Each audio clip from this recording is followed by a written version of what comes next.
he was of the steam engine, apparently knew enough from observing Jason fueling the thing that it could not move without the vital liquid. An empty feeling of resignation had replaced Jason's first rage. He should have known better than to trust Myka with anything, particularly when it involved an ethical point. He stared at the man, now calmly eating a bit of cold roast, and marveled at the unruffled calm. "This doesn't bother you, the fact that you have condemned us all to slavery again?" "I did what was right. I had no other choice. We must live as moral creatures or sink to the level of the animals."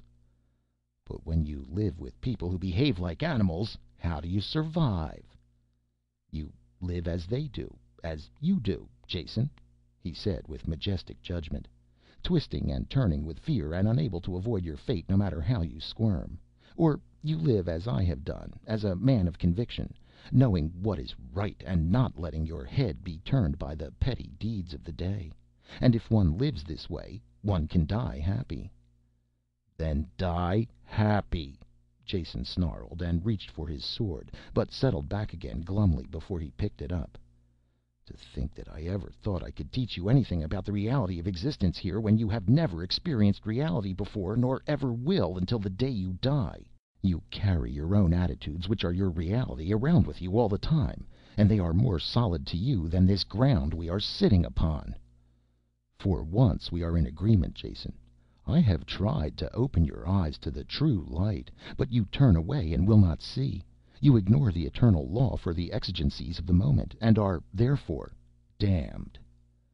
The pressure indicator on the boiler hissed and popped out, but the fuel level was at the absolute bottom. "Grab some food for breakfast, Ijal," Jason said, "and get away from this machine. The fuel is gone and it's finished." "I shall make a bundle to carry. We will escape on foot." "No, that's out of the question. Snarbi knows this country, and he knew we would find out that he was missing at dawn. Whatever kind of trouble he is bringing is already on the way, and we wouldn't be able to escape on foot. So we might as well save our energy. But they aren't getting my handmade supercharged steammobile," he added with sudden vehemence, grabbing up the crossbow. "Back, both of you, far back. They'll make a slave of me for my talents, but no free samples go with it. If they want one of these hot rod steam wagons, they are going to have to pay for it." Jason lay down flat at the maximum range of the crossbow, and his third quarrel hit the boiler. It went up with a most satisfactory bang, and small pieces of metal and wood rained down all around. In the distance he heard shouting and the barking of dogs. When he stood he could see a distant line of men advancing through the tall grass, and when they were closer large dogs were also visible, tugging at their leashes. Though they must have come far in a few hours, they approached at a steady trot. Experienced runners in thin leather garments, each carrying a short laminated bow and a full quiver of arrows. They swooped up in a semicircle, their great hounds slavering to be loosed, and stopped when the three strangers were within bow range. They notched their arrows and waited with alert patience, staying well clear of the smoking ruins of the caroj, until Snarbi finally staggered up, half supported by two other runners. "You now belong to the Hertug Persson, and are his slaves." "What happened to the caroj?" he screamed, this last when he spotted the smoking wreck and would have collapsed except for the sustaining arms.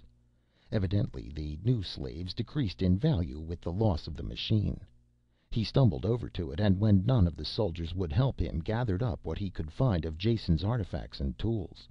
When he had bundled them up, and the foot cavalry had seen that he suffered no injury from the contact, they reluctantly agreed to carry them.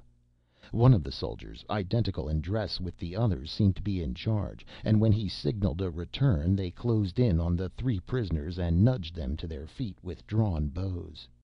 I'm coming," Jason said, gnawing on a bone. "But I'm going to finish my breakfast first. I see an endless vista of krenoj stretching out before me, and intend to enjoy this last meal before entering servitude." The lead soldiers looked confused and turned to their officer for orders. "Who is this?" he asked Snarbi, pointing at the still seated Jason. "Is there any reason why I should not kill him?" "You can't," Snarbi choked, and turned a dirty shade of white. "He is the one who built the devil wagon and knows all of its secrets. Hertug Persson will torture him to build another." Jason wiped his fingers on the grass and reluctantly stood. "All right, gentlemen, let's go. And on the way, perhaps someone can tell me just who Hertug Persson is and what is going to happen next." "I'll tell you," Snarbi bragged as they started to march. "He is Hertug of the Personnoi. I have fought for the Personnoi, and they knew me, and I saw the Hertug himself, and he believed me.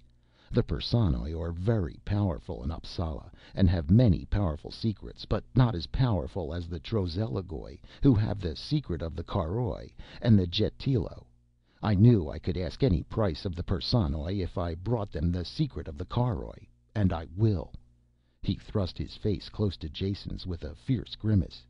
"You will tell them the secret. I will help them torture you until you tell." Jason put out his toe as they walked, and Snarbi tripped over it, and when the traitor fell, he walked the length of his body. None of the soldiers paid any attention to this exchange, and when they had passed, Snarbi staggered to his feet and tottered after them, shouting curses. Jason did not hear them. He had troubles enough as it was. Chapter 11. Seen from the surrounding hills, Appsala looked like a burning city that was being slowly washed into the sea. Only when they had come closer was it clear that the smoke was from the multifold chimneys, both large and small, that studded the buildings, and that the city began at the shore and covered a number of islands in what must be a shallow lagoon. Large seagoing ships were tied up at the seaward side of the city, and closer to the mainland smaller crafts were being poled through the canals. Jason searched anxiously for a spaceport or any signs of interstellar culture, but saw nothing. Then the hills intervened as the trail cut off to one side and approached the sea, some distance from the city.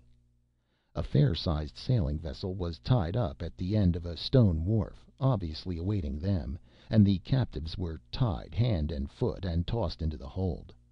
Jason managed to wriggle around until he could get his eye to a crack between two badly fitting planks, and recited a running travelogue of the cruise, apparently for the edification of his companions, but really for his own benefit, since the sound of his own voice always cheered and encouraged him. "Our voyage is nearing its close, and before us opens up the romantic and ancient city of Appsala, famed for its loathsome customs, murderous natives, and archaic sanitation facilities, of which this watery channel this ship is now entering seems to be the major cloaca. There are islands on both sides, the smaller ones covered with hovels so decrepit that in comparison the holes in the ground of the humblest animals appear to be palaces, while the larger islands appear to be forts, each one walled and barbicaned and presenting a warlike face to the world. There couldn't be that many forts in a town this size, so I am led to believe that each one is undoubtedly the guarded stronghold of one of the tribes, groups, or clans that our friend Judas told us about. Look on these monuments to ultimate selfishness and beware. This is the end product of the system that begins with slaveholders like the former Ch'aka, with their tribes of Krenoi crackers, and builds up through familiar hierarchies like the Zertanoi, and reaches its zenith of depravity behind those strong walls.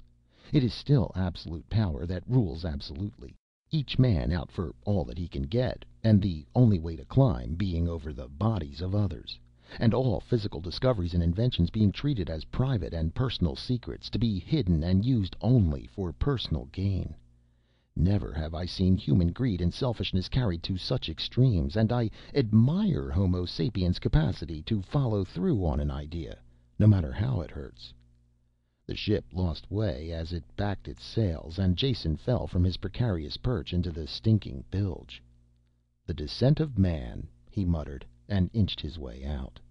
Piles grated along the sides, and with much shouting and cursed orders the ship came to a halt. The hatch above was slid back, and the three captives were rushed to the deck.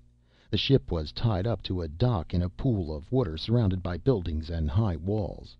Behind them a large sea gate was just swinging shut, through which the ship had entered from the canal. They could see no more because they were pushed into a doorway and through halls and past guards until they ended up in a large central room. It was unfurnished except for the dais at the far end, on which stood a large and rusty iron throne. The man on the throne, undoubtedly the Hertug Persson, sported a magnificent white beard and shoulder-length hair. His nose was round and red.